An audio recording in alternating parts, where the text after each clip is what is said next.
So this is Cheryl Hazzard, back again. And with another, I guess, connective thing, or case thing. I guess it could be considered either. My hair's getting my face. So Mr. Silva was my PE teacher in school. And I think it was Joseph Lawrence Silva was a Richard Farley shooting victim. Richard Farley went on a shooting rampage at ESL Systems. They work through the military.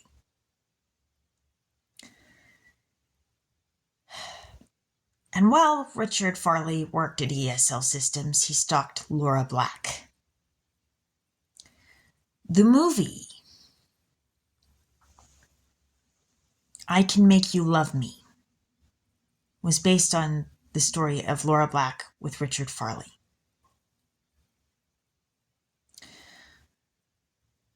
Brooke Shields played Laura Black. Oh, God, I'm itchy.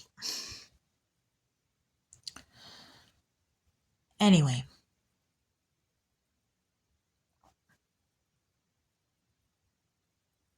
What was I going to say? Okay, well, in my previous video, I talked about how one of my teachers in economics taught about guns or butter. But we have Mr. Silva who taught PE for high school. So we're talking the same school district. Maybe not the same school, but the kids that would have gone to school with me in elementary school, some of them went to school with me in high school. Maybe not all, but at least some.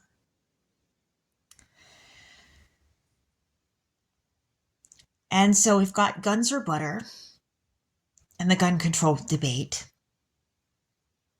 We got my dad talking about the military and prostitutes and supply and demand. And then we've got the Richard Farley case and the shooting at ESL Systems.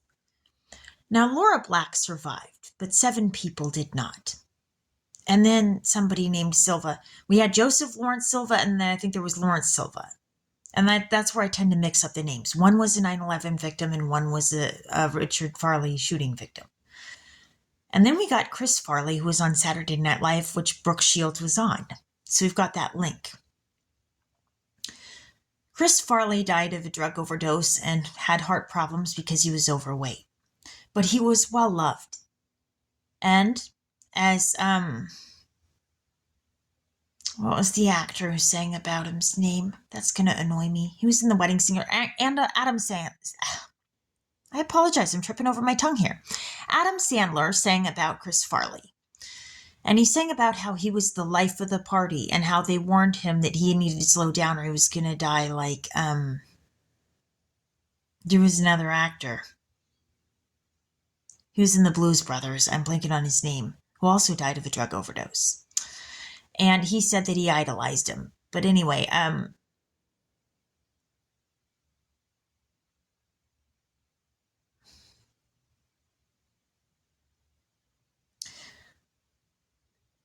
maybe there's more to the story about ESL systems and this thing about prostitutes and supply and demand and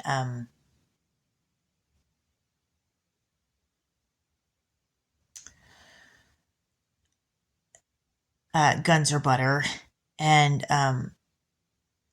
about this debate about gun control. I can see that this is not a simple issue. It's a mess. It's not easy. Yes, the need to protect one's children, to protect the children in the schools is an issue. And making sure guns don't get in the wrong hands is an issue. But we have to have enough guns in the right hands too, otherwise we've got a problem. And so the question becomes, how do we make sure that the guns are not in the wrong hands and in the right ones? And who is the right ones? Anyway, this is just a thought that I had.